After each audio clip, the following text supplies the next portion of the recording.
I want you to find yourself somewhere in this, okay? The Bible talks about the outer courts, the inner courts, and the holies of holies, okay?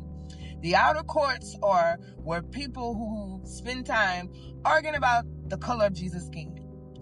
The outer courts are for those who, there's no J in the Hebrew language, so the name of Jesus is not even correct. The outer courts are for people who study the word to argue the word, not to actually live it. Those are the people who profess Christ with their lips, but their hearts are far from it, which means that they still look like the world. They still a part of the world. They think it's okay to do chakras. They think it's okay to party like the world, still be a part of drunkenness. Those are people that are in the outer courts. And the outer courts is called the religious sector. Those are going to be the people who cry, Lord, Lord, did we not prophesy in your name? Did we not cast out devils in your name? Did we not perform miracles in your name? And he's going to say, depart. I never knew you because you were never in covenant with me. You were in the vicinity, but you were not in covenant with me.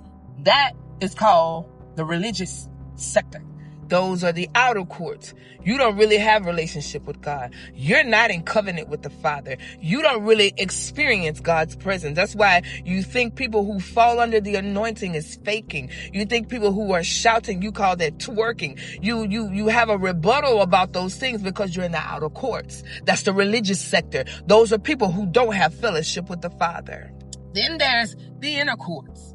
Those are the people who may go to church on Sundays, go to Bible study. You may serve in the temple, you may serve in the kingdom, but that's kind of where your relationship ends.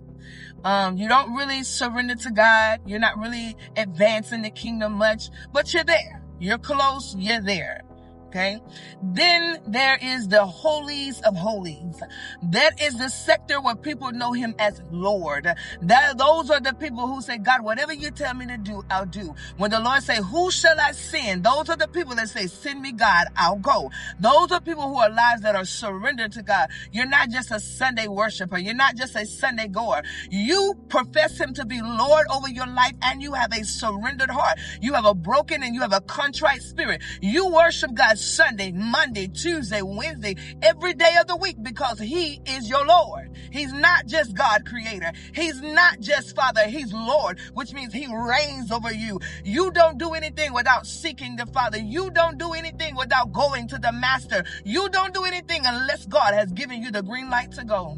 Those are the people who operate in the holies of holy, which means that when God uses you, lives are changed, lives are delivered. People are being set free because you go in with the Father and you have intimacy, you have fellowship with him, and God can trust you and he can depend upon you. He trusts you with his anointing. He trusts you with his glory. He trusts you with his power. Those are the people who go into the holies of holies. You live a life that is completely surrendered to God.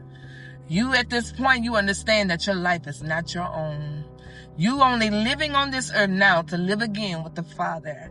You have a surrendered and a dedicated life that God can use as his battle axe in the earth to give him glory. Where do you fall in this sector?